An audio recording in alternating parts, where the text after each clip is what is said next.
नमस्कार फ्रेंड्स, मु पिके आपण मानक स्वागत करुच्ची पिके भाई न्यूज यूट्यूब चैनल को।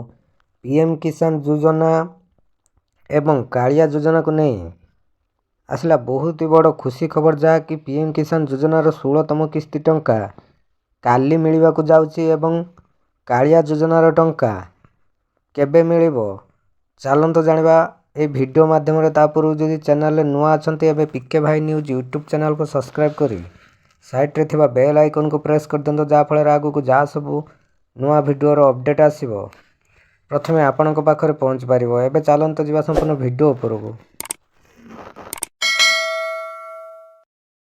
पीएम किसान योजनार 16तम किस्ती टंका काली मिलवा को जाउची। जा बड़ अपडेट मुताबक पीएम किसान लो 16तम किस्ती टंका फेब्रुआरी 28 तारिख रे आसीबो बोली जहाँ अपडेट आसीथिला, किंतु यही डेट रे किसी परिवर्तन एपर्यंत हुईनी।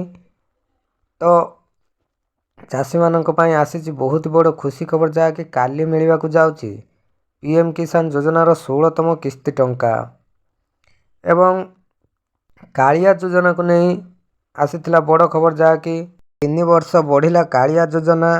चाषी मानक सहायता निमंते आगामी 3 वर्ष पई कालिया योजना को बढ़ाई राज्य सरकार।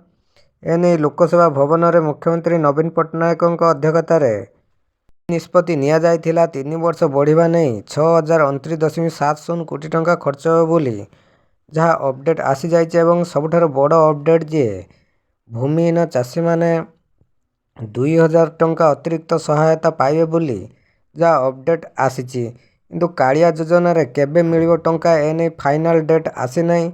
जेबे आसीबो फाइनल डेट आम ये चैनल माध्यम आपण माने पाई पारिबे। तो यह तो थिला आपण मानक पई बहुत बड़ खुशी खबर।